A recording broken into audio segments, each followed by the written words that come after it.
Over the last few years, I've read over 50 books on entrepreneurship, from the classics that cover the fundamentals to the newer ones that challenge everything we think we know about building a business. And through building a 7-figure business myself alongside my YouTube channel, I've learned that most business books are either completely useless or game-changing. There's hardly ever a middle ground. Some gave me ideas that made me thousands, whilst others just collected dust on the shelf.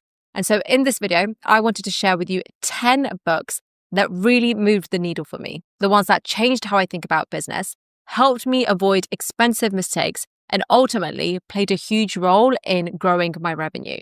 Let's dive in. First one is Mindset by Carol Dweck. This is one of those books that sounds almost too simple to be useful, but is actually one of the most important books I've read when it comes to building a business. Carol Dweck is a psychologist who spent decades researching how people approach challenges and learning. And what she found is that there are basically two mindsets that people operate from: a fixed mindset and a growth mindset. A fixed mindset is the belief that your abilities are set in stone. You're either good at something or you're not. People with a fixed mindset say things like, I'm just not a numbers person, or it's too late for me, or I can't do that because of X. And the growth mindset, on the other hand, believes that anything can be learned and developed with time and effort. And the difference between these two mindsets really comes down to one tiny word, and that is yet. Instead of saying, I'm not good at marketing, you can say, I'm not good at marketing yet. That one word changes everything. Reading this book made me realize that literally everyone who's good at something was once terrible at it. The only difference is they stuck with it for long enough to get better. So instead of thinking, I can't do this, I started thinking more and more, I can't do this yet. And then that shift, as small as it sounds, made me way more willing to try things, mess up, learn, try again until I could do it. So if you're someone who gets discouraged easily or feels like you're not naturally good at business stuff, this book will rewire how you think about learning, because the truth is you can learn pretty much anything, you just haven't learned it yet. Next on the list is The Almanac of Naval Ravikant. So this book is a bit different because Naval didn't actually write it. Eric Jorgensen compiled Naval's tweets, his podcasts, his appearances, his interviews into one place. And honestly, I'm so glad he did, because Naval Ravikant has some of the clearest thinking on wealth creation that I've ever read or come across. The big concept that completely changed how I thought about making money that he mentions in this book is leverage. Most of us are taught that the way to make more money is to work harder or work more hours. You want to double your income, work twice as much. But there's an obvious problem to that. There's only so many hours in a day, and at some point you will hit a ceiling. And Naval in this book says that the real path to wealth isn't about trading more of your time for money. It's about using leverage so that your effort can be multiplied. He breaks leverage down into a few types. There's labor leverage, when you hire people to multiply your time. There's capital leverage, where you use money to make money. But the most interesting one was code and media. Code and media are what he calls permissionless leverage. You don't need anyone's permission to create them, and they can reach millions of people without you needing to do any additional work. When I read this, and I read this on a flight, it really clicked for me. Because in banking, if I wanted to make more money, I had to work harder or get promoted. But with YouTube, I could create one video and it could reach hundreds of thousands of people. And I could still just earn AdSense from that one video. I was still only putting in the same amount of time, but the output was multiplied. And this is probably the biggest mindset shift anyone can make when it comes to building wealth. Stop thinking about how many hours you can work and start thinking about how you can use leverage to multiply your efforts. If you're stuck in the trade time for money mindset, this book will really open your eyes to a completely different way of thinking about wealth that a lot of people haven't been exposed to. Next one is Anything You Want by Derek Sivers. This book is short, like you can read it in an afternoon, short. What I love about this book is how it completely flips the typical startup advice on its head.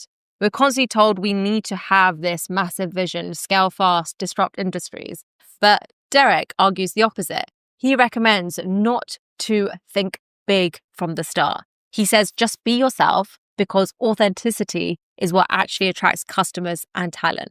And also, honestly, this was such a relief to read, because when I first started out my business online, it was so unbelievably scrappy. I was filming videos for my website on my phone, editing them myself midnight after work. My website was shambolic. There was nothing polished or professional about it. I have a pretty high threshold of embarrassment. I don't get embarrassed easily, but looking back, I still cringe a little bit when I see it. But I'm so glad I did it like that and didn't wait until I had a proper equipment, a team, a brand identity before I could really call it a business. And actually, I find that the comments that you tend to receive at the start are often a lot more heartfelt because that is where the most scrappy, authentic version of you is coming out and it's connecting with more people than any polished version really ever could. And that authenticity is often what builds trust. So if you're thinking about starting a business or you're in the early stages and feeling like everything needs to be perfect before you launch something, this book is a good reminder that it doesn't. Just start scrappy, be yourself, and let that authenticity do the work. Next up on this list, we have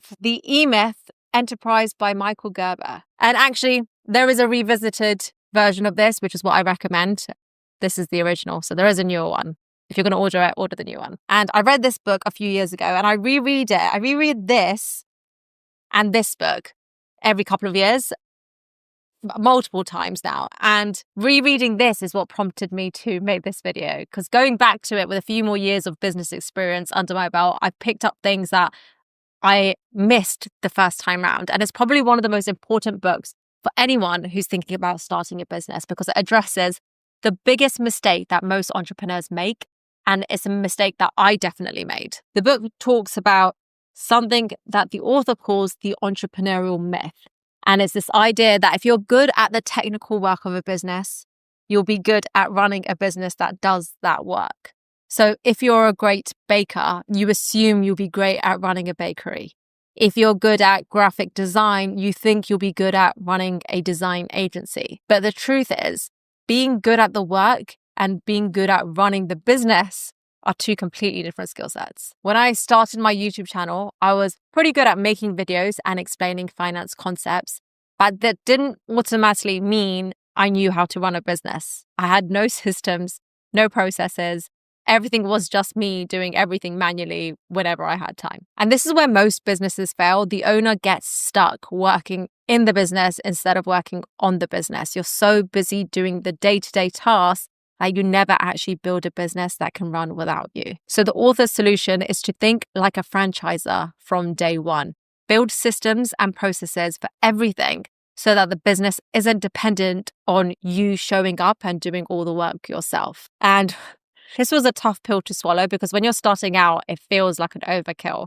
Why would I document a process when I'm the only person doing it? But I definitely learned this the hard way. If you don't build these systems early, you'll hit a ceiling where the business can't grow because you're the bottleneck. And that started happening to me, and hence why I reread it. If you're in the early stages of your business and you're doing absolutely everything yourself, this book will show you why that's not sustainable and how to start building a business that can actually scale. Next up on the list, we have The Diary of a CEO by Stephen Bartlett. This book covers 33 laws of business and life. And honestly, there are so many good ones in here. But the one that really challenged my thinking, especially coming from a banking background, is the law about hiring people better than you. In traditional corporate environments, there's this unspoken fear about hiring people who might be smarter or more talented than you. It feels threatening. Like if you hire someone better than you, they might take your job or make you look bad. But Stephen flips that completely. He argues that if you want to build something truly great, you need to hire people who are better than you in their specific areas. Your job as a leader isn't to be the best at everything. It's to bring together people who are each the best at their thing. And what I love about this is that the principles I actually saw for myself. After appearing on Diary of a CEO, I went back to meet Stephen and his team at their London headquarters a few months ago, and I met all the people that he works with. And you could just see the caliber of talent that he's surrounded himself with. We've since partnered as part of their new creator-led venture.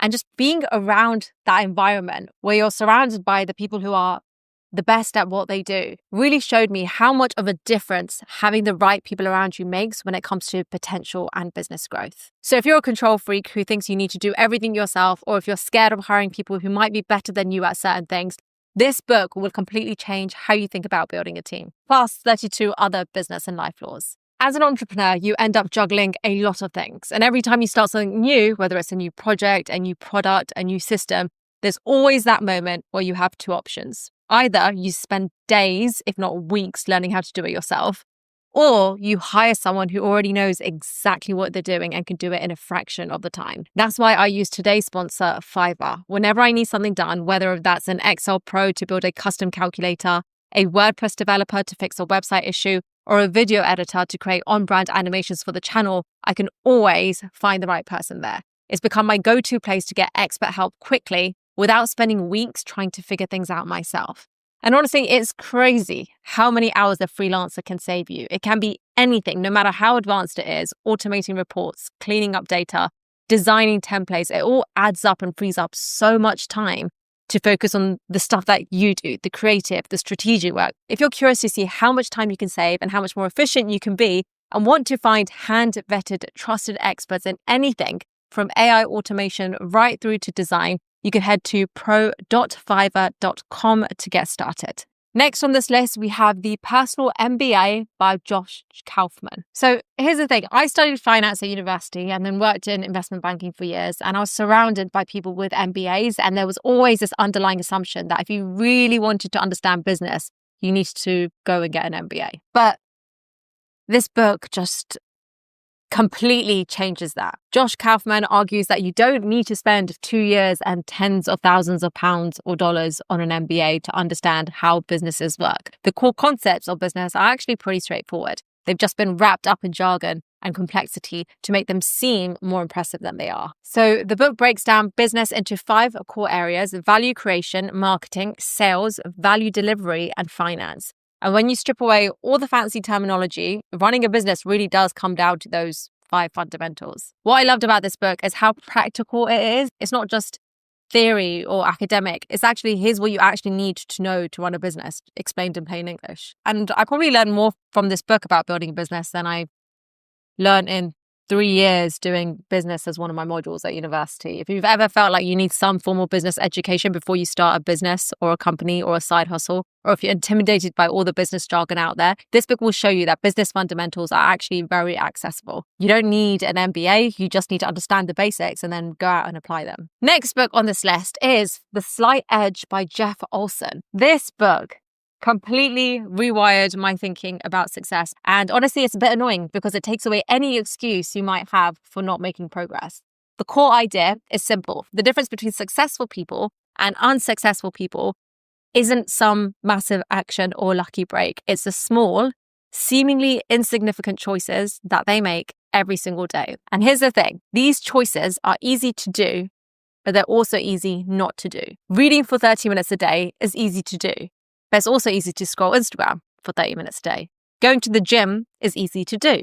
It's also easy to skip it. Saving a tiny portion of your money each month is easy to do, but it's also easy to spend it.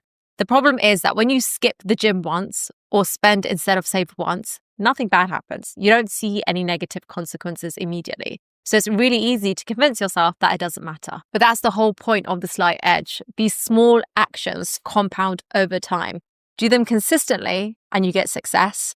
Skip them consistently and you get failure. But the most jarring bit is that the results don't show up until much, much later, which is why most people underestimate how important they are. If you're someone who's waiting for that one big breakthrough or looking for the secret hack that's going to change everything overnight, this book will be a reality check. The next book is 100 Million Offers by Alex Hormozi. This book is one of those rare ones where I wish I'd read it years earlier because it would have saved me so much trial and error.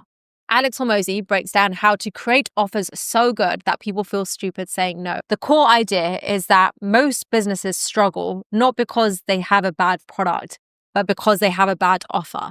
And there is a difference. Your product is what you're selling. Your offer is everything around it. The pricing, the guarantee, the bonuses, how it's packaged, the terms. And what I love about this book is that the principles he teaches are completely universal. They can apply to pretty much any business. So I've recommended it to so many of my friends who run different kind of practices, whether it's selling software, consulting, physical products, services. It's very applicable to almost any business owner. So if you're struggling to get people to buy what you're offering, or if you're not sure why your competitors are doing better than you, even though your product is just as good, this book will show you that the problem probably isn't your product, it is your offer. The next one on my list is 0 to 1 by Peter Thiel. Peter Thiel, who co-founded PayPal, argues that the best businesses don't compete in existing markets, they create entirely new ones. The title 0 to 1 refers to creating something that doesn't exist yet, as opposed to 1 to N, which is just copying what already works and trying to do it slightly better. And this was a really big shift for me, because when you're starting out, the natural instinct is to look at what's already successful and then just try to replicate it. You see someone doing well with a certain type of content or a business model and you think, I'll just do that, but make it better. But Thiel argues that actually that's the hardest part. When you're competing in an existing market, you're fighting for scraps. The real opportunity is in creating something new, going from 0 to 1. And what I found really interesting is his perspective on competition. He says competition is for losers. If you're in a competitive market, you're fighting on price, you're fighting for attention, and your margins get squeezed. But if you create something unique, something that goes from 0 to 1, you can actually build a monopoly in your space. And that's really reframed how I think about business. Before, it would be, okay, what's happening or what are other people doing and how can I create my own version of it and make it even better? Or what are people in other geographies offering and how can I apply it to the UK or Europe? But now I'm starting to think, okay, what can I create that doesn't exist yet? What's my 0 to 1? So if you're thinking about starting a business and you're worried about how crowded your market is, this book will show you why that might be the wrong question to focus on. Next up, we have The 48 Laws of Power by Robert Greene. This is probably one of the most controversial books on this list. It's quite a big read. It's quite a long read. Some people read it and think it's quite manipulative or cynical, but I think you got to look deeper than that to really get the point. Robert Greene breaks down 48 laws of power based on historical examples.